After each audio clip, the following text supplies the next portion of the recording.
Olá pessoal, nós faremos agora a análise da obra O Texto e a Construção dos Sentidos de Inguedore Vilaça Có. O texto é dividido em duas partes.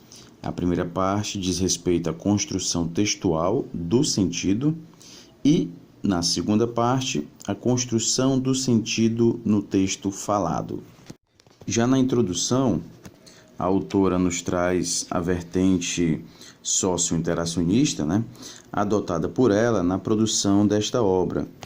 As teorias socio-interacionistas reconhecem a existência de um sujeito planejador, organizador, que, em sua inter-relação com outros sujeitos, vai construir um texto sob a influência de uma complexa rede de fatores, entre os quais a especificidade da situação, o jogo de imagens recíprocas, as crenças, convicções, atitudes dos interactantes, os conhecimentos supostamente partilhados, as expectativas mútuas, as normas e convenções socioculturais.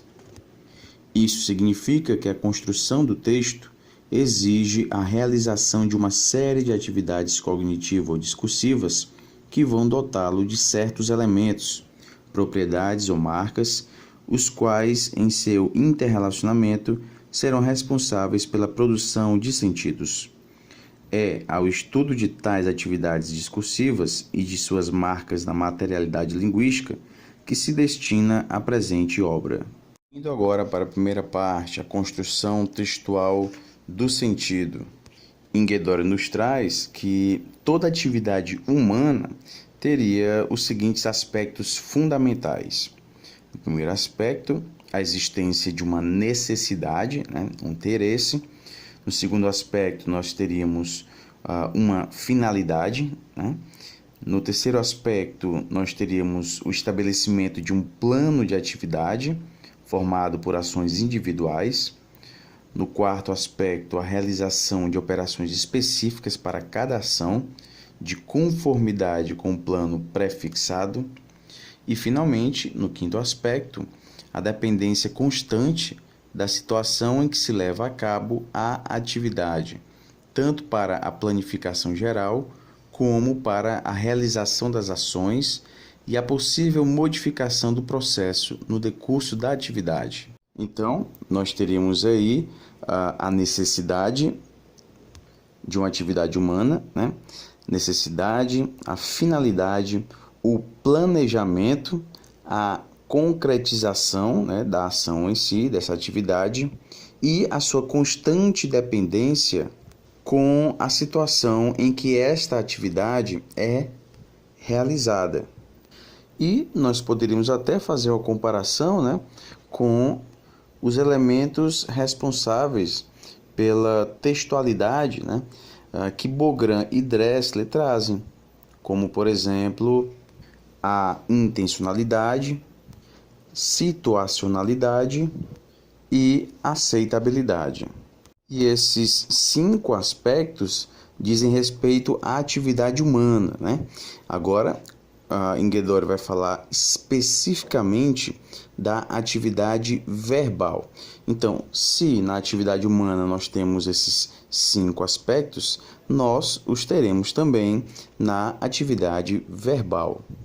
A atividade verbal é definida por Leontiev como uma atividade do ser humano que se transmite até certo grau, mediante os signos de uma língua, cuja característica fundamental é a utilização produtiva e receptiva dos signos da língua. Em sentido restrito, deve-se entender a atividade verbal como uma atividade na qual o signo linguístico atua como estímulo, uma atividade, portanto, em cujo transcurso construímos uma expressão linguística para alcançar um objetivo prefixado. Como nós podemos ver, a realização de uma atividade linguística depende de condições sociais e psicológicas.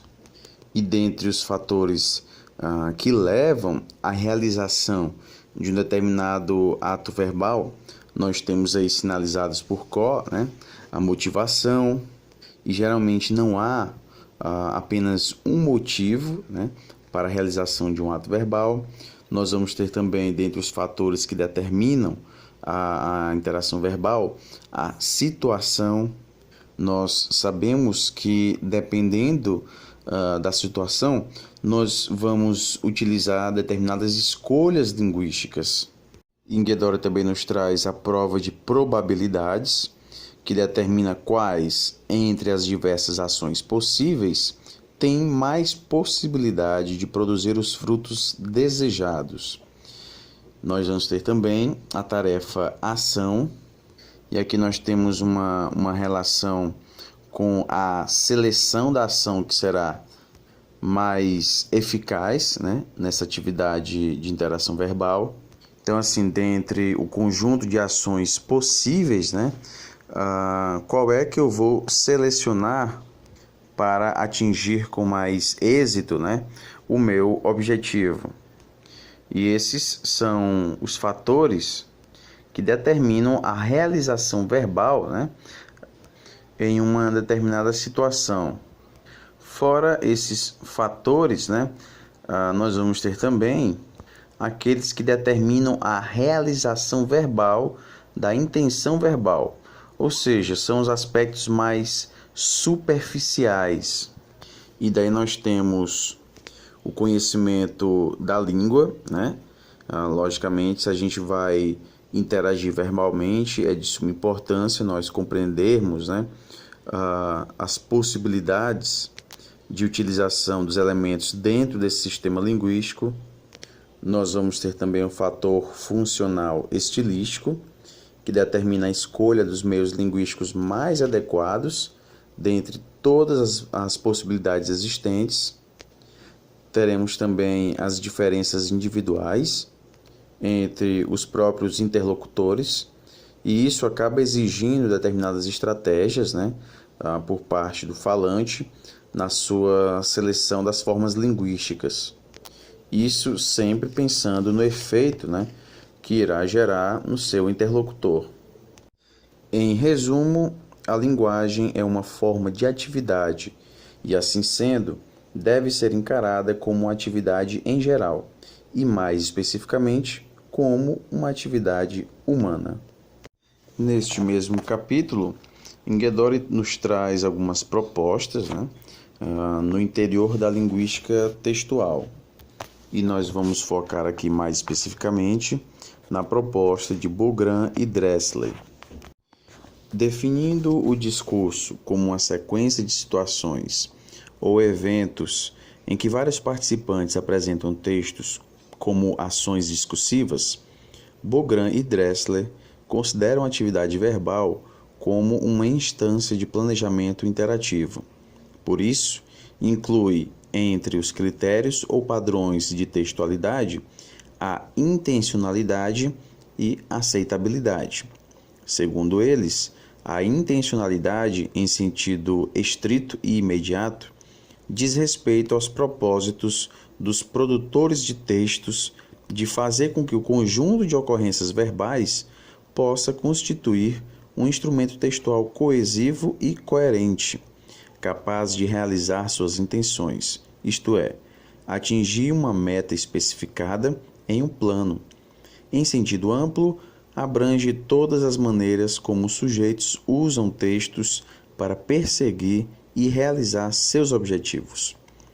A aceitabilidade, por sua vez, refere-se à atitude cooperativa dos interlocutores, ao concordarem em jogar o jogo, de acordo com as regras, e encaram, em princípio, a contribuição do parceiro como coerente e adequada à realização dos objetivos visados. E como nós podemos ver aí, para Bogrand e Dressler, a coesão e a coerência são os fatores mais visíveis, né, dentre aqueles estabelecidos por eles, dos fatores de textualidade. É a coesão e a coerência aqueles que são mais visíveis.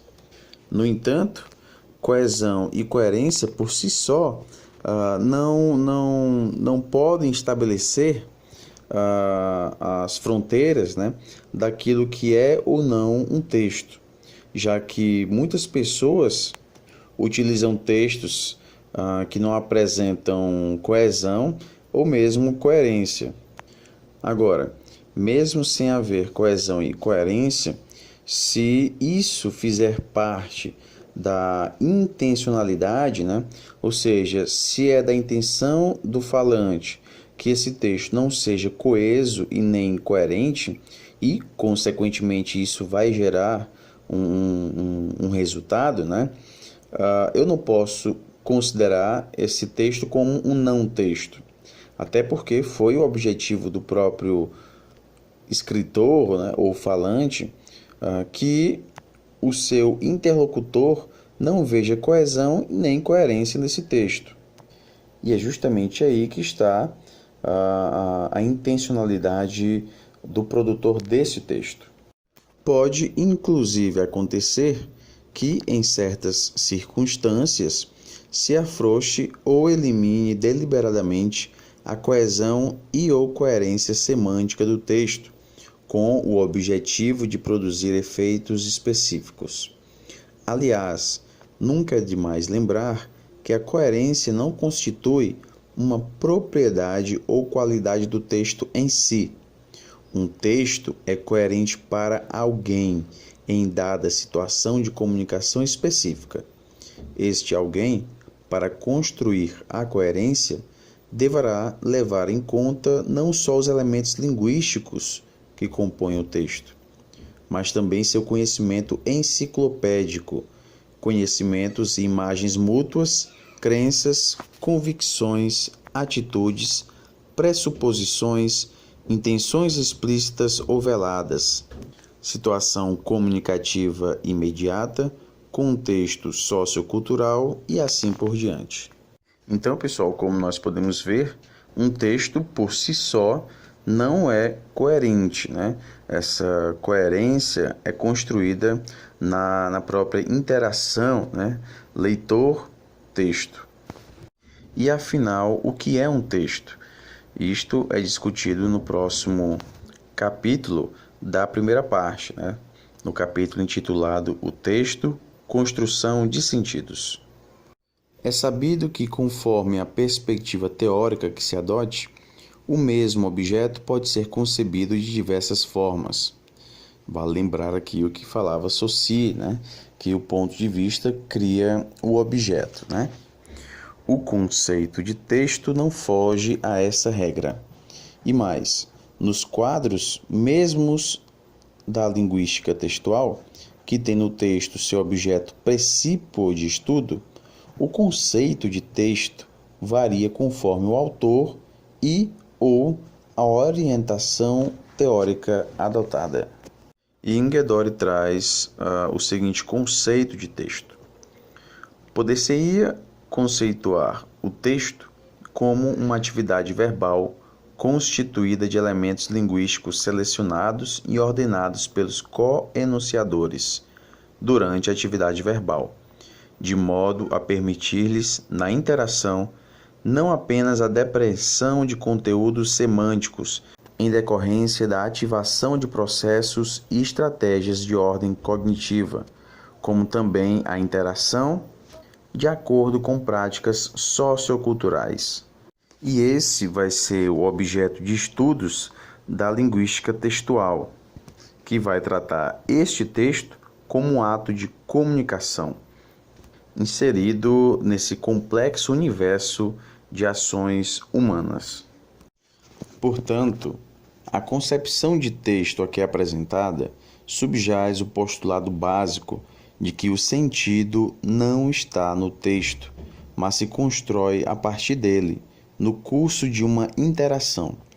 Para ilustrar essa afirmação, tem-se recorrido com frequência à metáfora do iceberg. Como este, todo texto possui apenas uma pequena superfície exposta e uma imensa área imersa subjacente. Para se chegar às profundezas do implícito e dele extrair um sentido, faz-se necessário o recurso aos vários sistemas de conhecimento e a ativação de processos e estratégias cognitivas e interacionais. E é justamente sobre essas estratégias que vai tratar o próximo capítulo desta primeira parte. Para o processamento textual, contribuem três grandes sistemas de conhecimento: o linguístico, o enciclopédico e o interacional. O conhecimento linguístico compreende o conhecimento gramatical e o lexical, sendo responsável pela articulação som-sentido.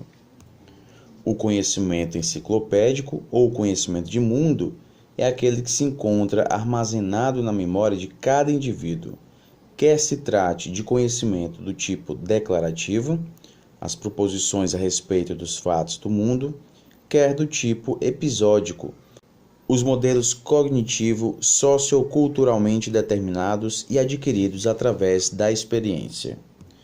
E o conhecimento socio-interacional é o conhecimento sobre as ações verbais, isto é, sobre as formas de interação através da linguagem. Dentre as estratégias de processamento textual, nós temos as cognitivas, textuais e socio-interacionais. Nas estratégias cognitivas, nós temos aí como principal representante Van Dijk, que traz que o processamento cognitivo de um texto consiste de diferentes estratégias processuais, né? Entendendo-se aqui estratégia como uma instrução global para cada escolha a ser feita no curso da ação. Pode-se dizer, portanto, que as estratégias cognitivas, em sentido restrito, são aquelas que consistem na execução de algum cálculo mental por parte dos interlocutores. Nós vamos ter aqui agora as estratégias socio-interacionais, né? Que são estratégias socioculturalmente determinadas que visam a estabelecer, manter e levar a bom termo uma interação verbal. Dentre elas, nós temos aí a estratégia de preservação das faces, né? Geralmente utilizando-se de modalizadores, né? Nós vamos ter aí o grau de polidez, que é socialmente determinado, em geral com base nos papéis sociais desempenhados pelos falantes. E geralmente essas estratégias acabam sendo utilizadas quando acontecem aqueles mal-entendidos, né? Como Nguedora muito bem diz, nessas situações que desencadeiam em compreensão mútua. E para restabelecer, né, a normalidade, é preciso que essas dificuldades sejam devidamente identificadas, né, e atribuídas a possíveis causas subjacentes ao conflito. E, finalmente, nós vamos ter as estratégias textuais, né, que, no caso específico deste livro, são divididas em 4: de organização da informação, de formulação, referenciação e de balanceamento.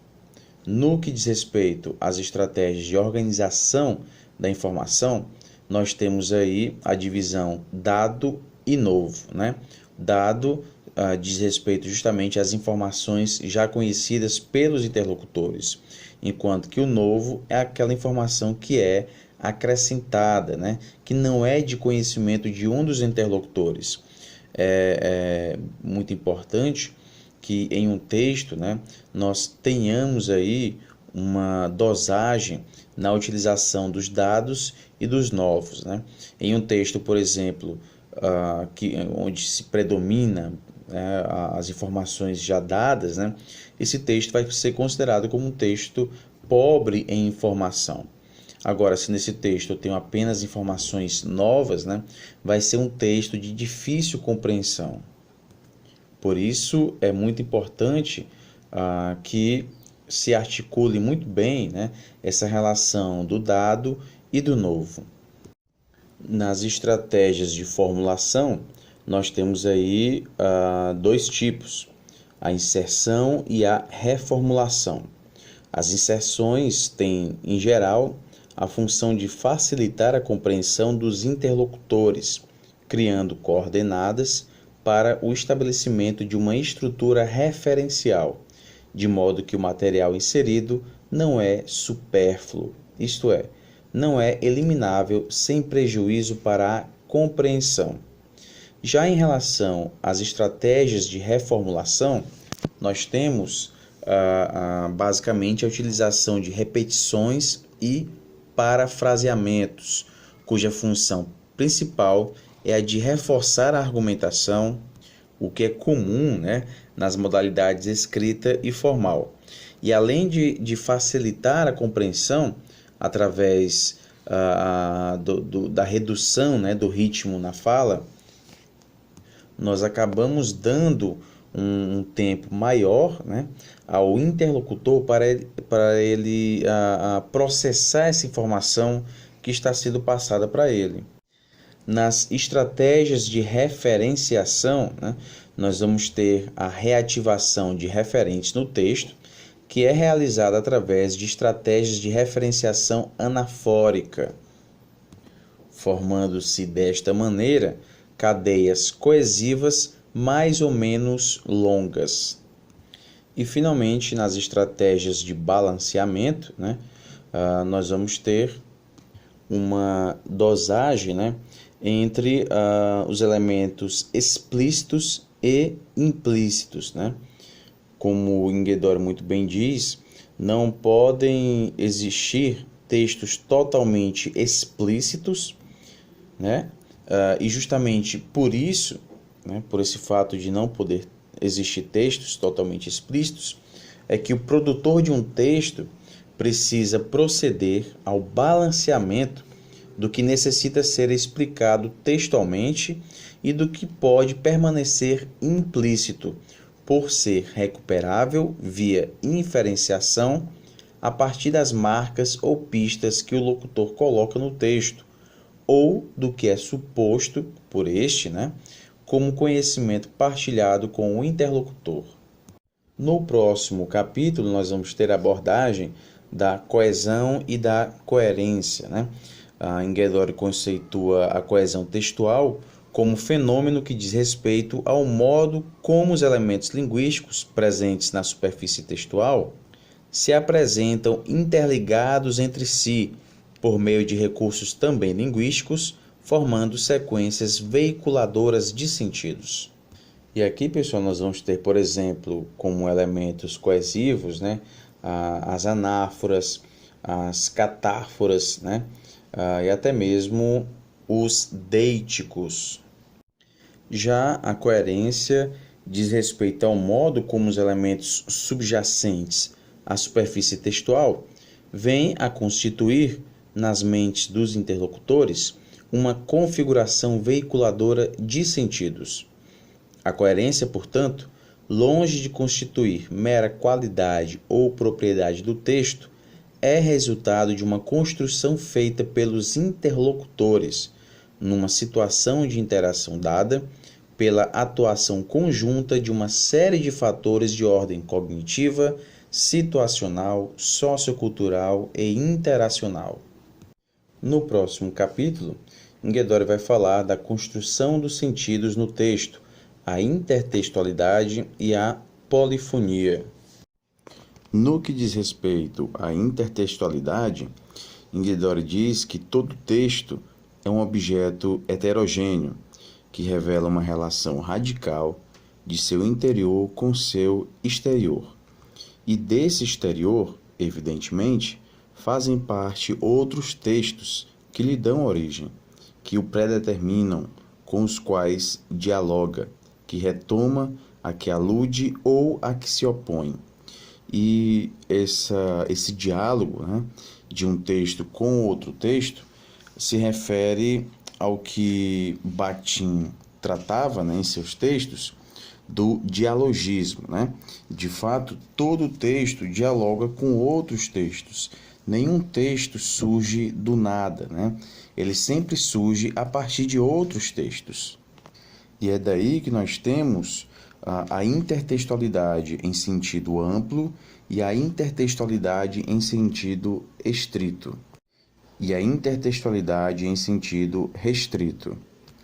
A intertextualidade em sentido amplo é aquela a qual Bakhtin faz referência em seu dialogismo, né? De fato, a gente sempre produz textos a partir de outros textos. E essa intertextualidade em sentido amplo pode ser comparada à intertextualidade discursiva, né? Proposta por Fairclough. Já a intertextualidade em sentido restrito diz respeito à relação de um texto com outros textos que foram previamente produzidos. E é essa intertextualidade que a gente encontra mais em manuais de literatura, manuais de ensino de língua, né?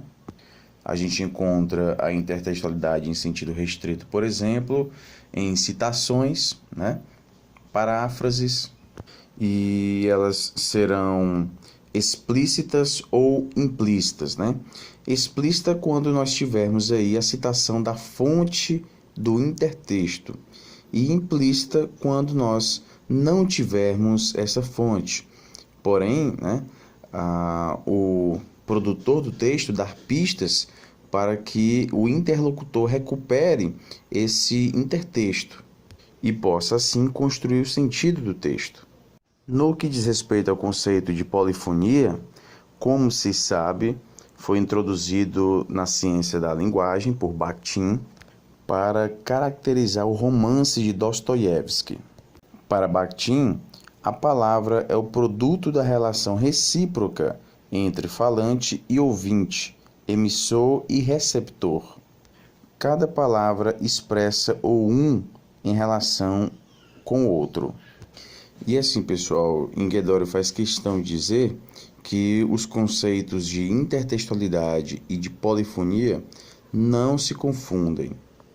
Na intertextualidade, a alteridade é necessariamente atestada pela presença de um intertexto. Ou a fonte é explicitamente mencionada no texto que o incorpora, ou seu produtor está presente em situações de comunicação oral. Em se tratando de polifonia, basta que a alteridade seja encenada, isto é, incorporam-se ao texto vozes de enunciadores reais ou virtuais, que representam perspectivas, pontos de vista diversos ou põem em jogo topoi diferentes, com os quais o locutor se identifica ou não. Desse modo, a meu ver, o conceito de polifonia recobre o de intertextualidade. Isto é, todo caso de intertextualidade é um caso de polifonia, não sendo, porém, verdadeira a recíproca.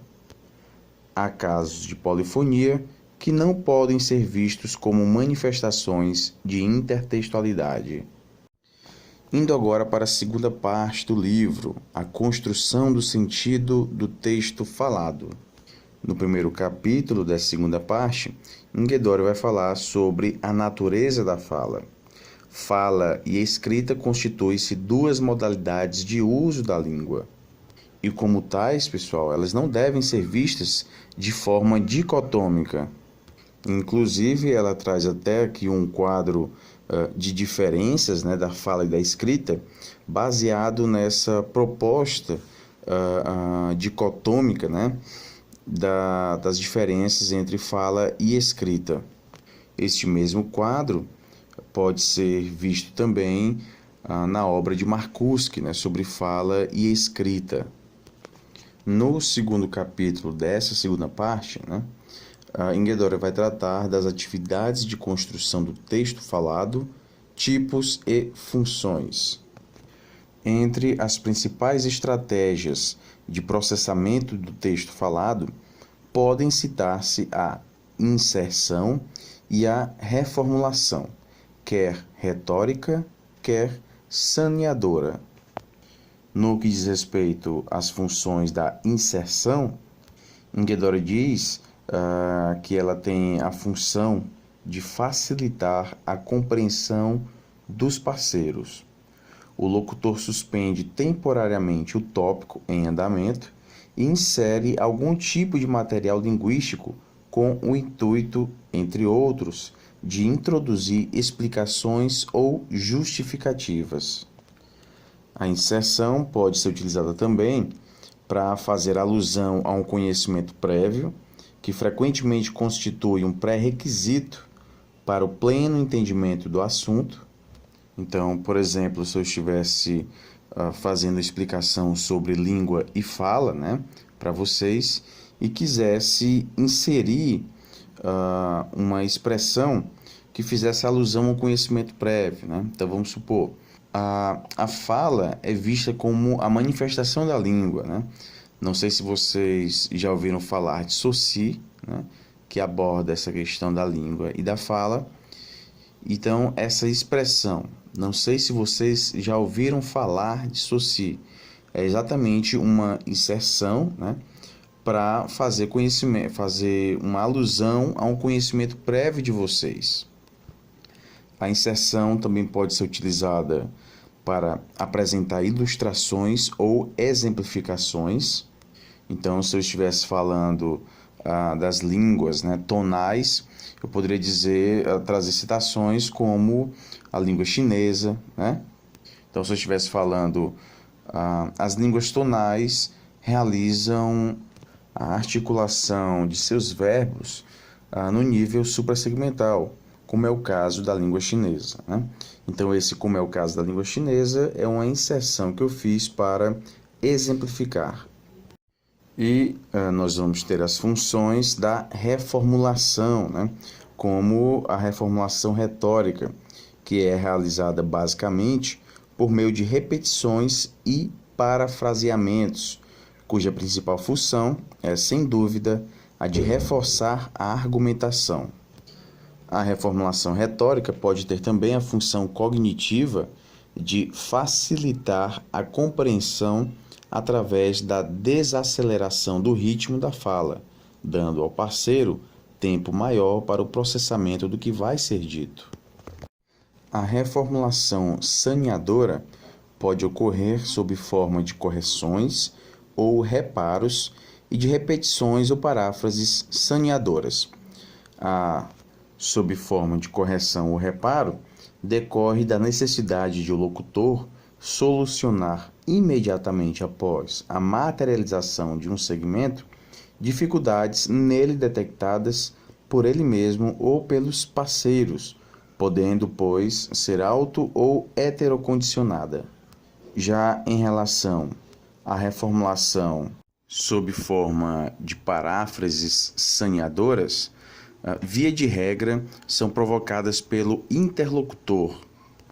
E assim, pessoal, é de suma importância que vocês também tenham, né, o livro em mãos, porque no livro ela traz vários trechos de entrevistas, né, nos quais são identificadas essas reformulações, né? Não apenas aqui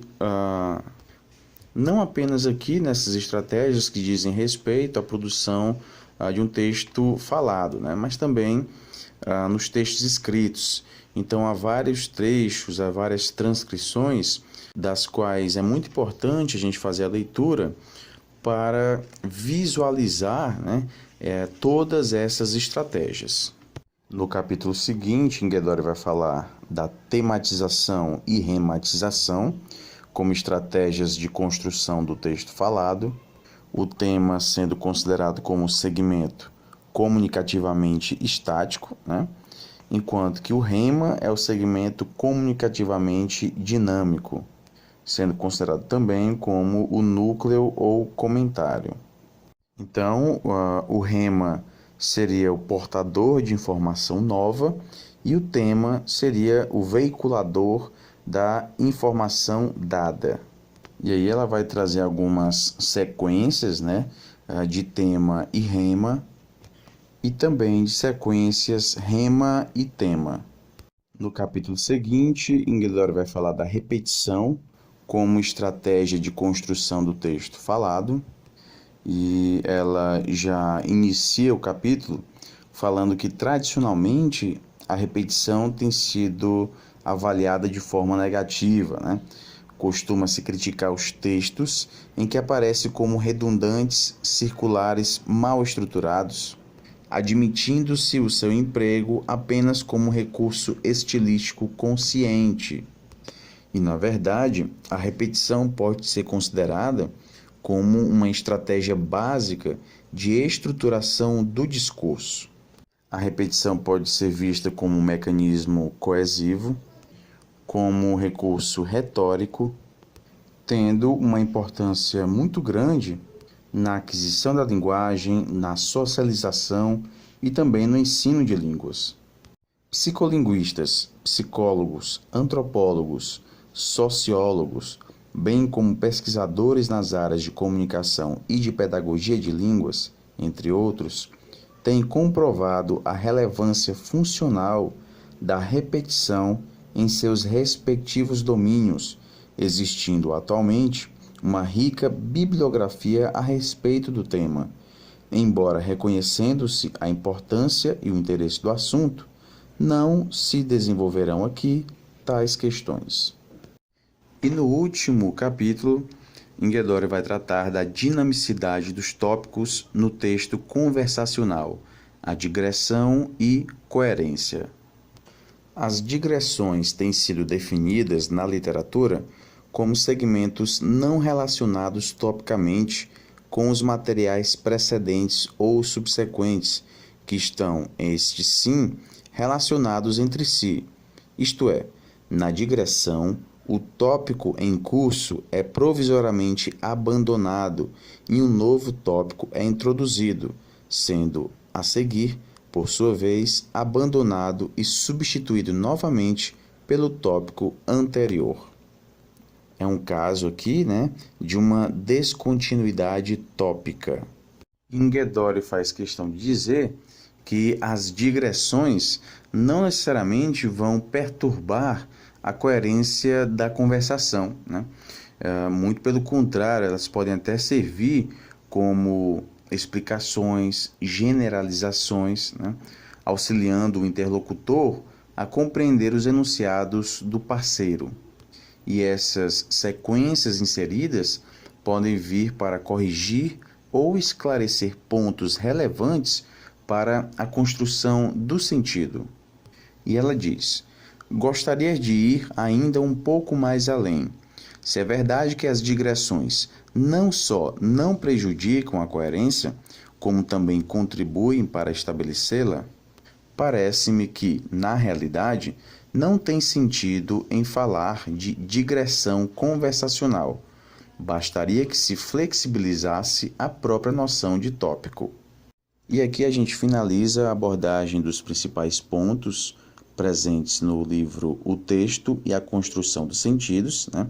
Mais uma vez, é muito importante que vocês leiam a obra na íntegra, até para verem aí os exemplos, as transcrições que estão no texto, que servem de exemplificação para os conceitos que são abordados aqui.